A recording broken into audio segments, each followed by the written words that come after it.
Welcome to the channel. I'm Leroy, also known as Yorkshire Fun. Hope you're all good, hope you're all well. So this video is part of a series called Leroy's Journey into Stand-Up Comedy. A return to stand-up comedy. So you might be wanting a gig yourself, you might want to get into stand-up comedy, the do's and don'ts. So this is all going to be broken up into how do you get a gig? What's the rules and regulations, like the do's and don'ts, preparation, and how to promote yourself. So roll tight cards, here we go.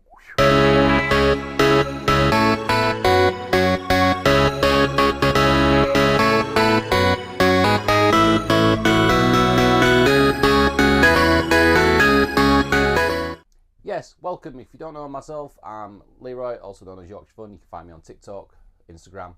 And in 2006, every year I give myself a challenge. So I got married in 2006 and I decided I wanted to have a go at stand-up comedy.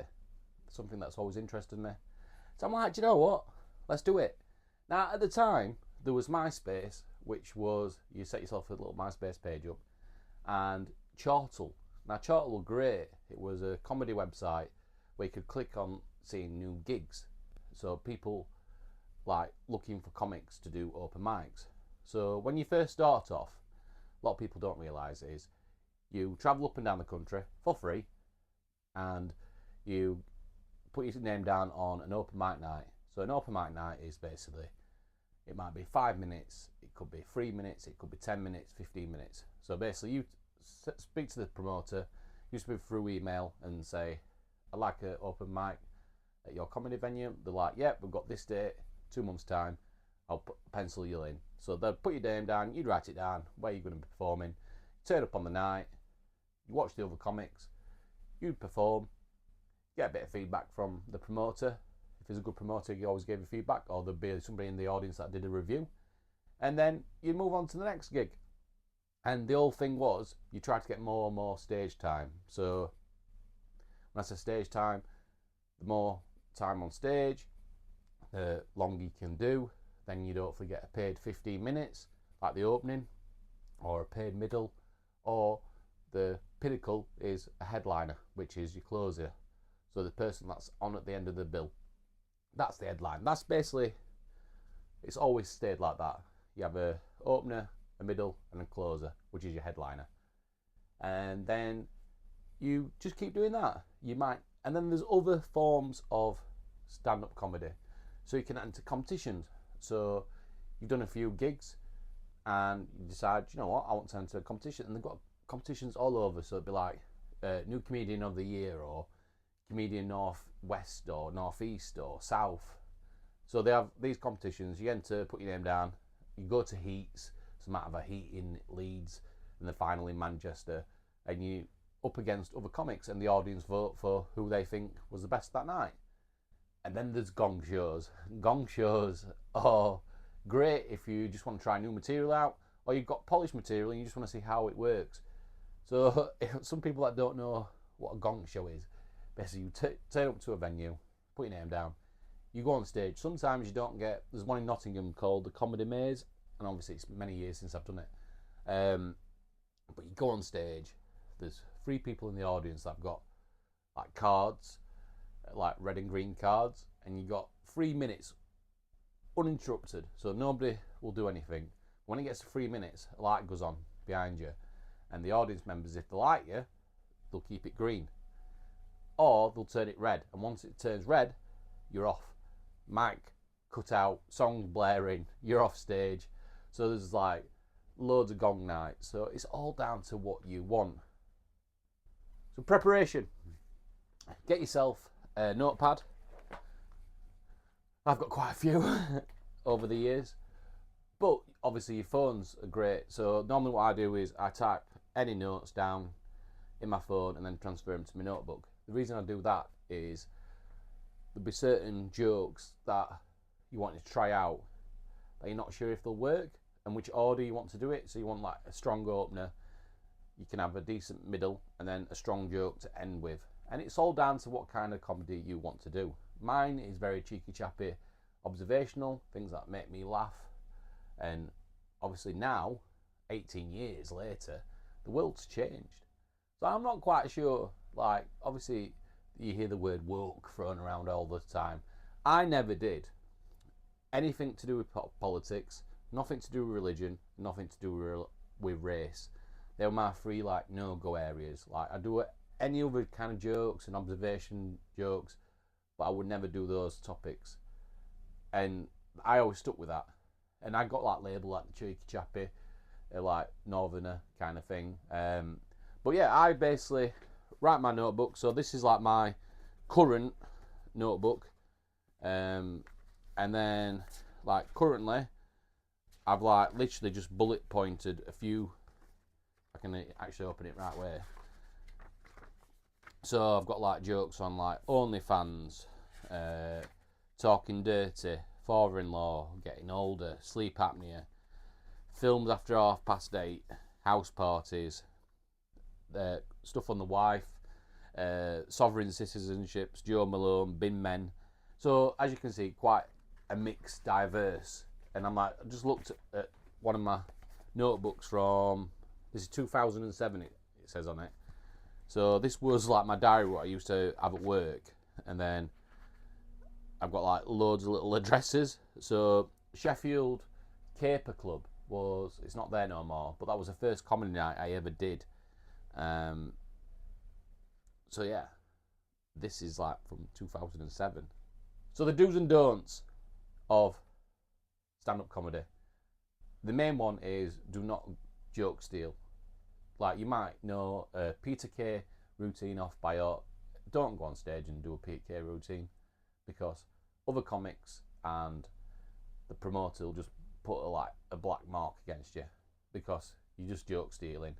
So everything has to be original. Different comedy promoters like different types of acts. They might like musical acts. They might like double acts. So there's lots of different ways. And this is like literally, I'm just trying to see if I've actually got my. So this is from 22nd of February. So just like little prompts, exactly the same that I do now. I think of an idea, write it down, and then I'll do an order. And then what I do is I perform in front of my wife. My wife will announce me into the front room with a stopwatch. She'll announce it on, set the timer going. I will do my full act with, I used to use an ice cream scoop, but now I've got a microphone, so I can actually use a microphone. But the reason is, obviously, if you're performing, you want to be able to, and you're quite physical like myself, it's whether or not, if I'm doing a joke like this, I ain't got the microphone. So it's good practice for keeping the microphone, like, you always say like a fist. Like, see some mics like that, it's no good. Keep it like fist distance away. And I would do the full set in front of my wife. She would tell me how long it took, and then she said, I like this bit, I don't like that, can you twist, like give that a little check? And so I'd have feedback from my wife. And I was lucky that my wife and my best friend Aki pretty much went to 98% of the gigs that I did over 2-year period. The last gig that I did was I was sat in a green room with Mickey Flanagan at Leeds Junglers, which unfortunately is no longer there. And I got to go on stage before Mickey Flanagan, and it was a new act competition. I was performing 15 minutes, and like there were 200 people in the audience, and it were amazing because obviously the people are laughing at your jokes, and that is a great feeling. It's nerve-wracking. Some comics go on stage and they'll have a drink beforehand. I had a drink once, which was one of my first gigs, and I just felt that it makes me rush faster. You start talking faster because you're nervous. You want to get the jokes out, but then you don't stop for actual people laughing or thinking about that joke, and then the delayed laughter. So I never drunk when I went on stage, and there were some weird competitions I entered. I remember entering a Nicorette competition in Manchester, and we had to perform in like Brannigan's mid-afternoon on a Friday in an ashtray in Brannigan's, doing jokes to people that had just finished work, couldn't give a shit that you were there, and that were hard. And then you went from there down the road to a proper like busy pub, and you just had to perform to an audience that weren't really there to watch comedy. So that was a weird one out of the competitions. I liked the new act competitions where you're up against people that you met on the circuit, so you'll meet the same faces kind of thing. Like, especially like I mainly did like North, so I used to do from Lois, Birmingham, right up to Newcastle. So any comedy clubs in that area I would try to get to. Obviously, I'm hoping with the internet now, it should be easy to find gigs.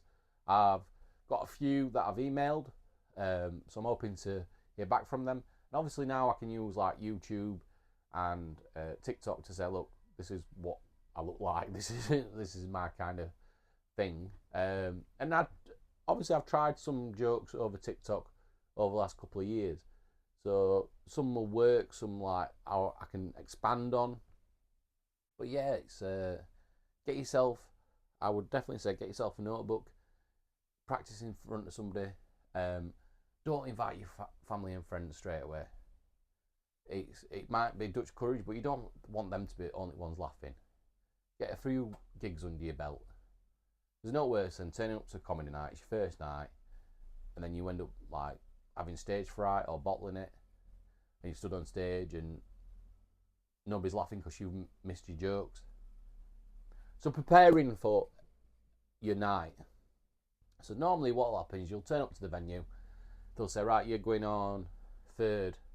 You're like, great, right, okay. So you watch the first two acts. I always like to go on like pretty much the first 2-3 acts, just because of nerves. I always needed a wee. And at the time, you couldn't smoke, just banned smoking. So I couldn't smoke inside the venue. So as a smoker, I used to go outside and have a cigarette.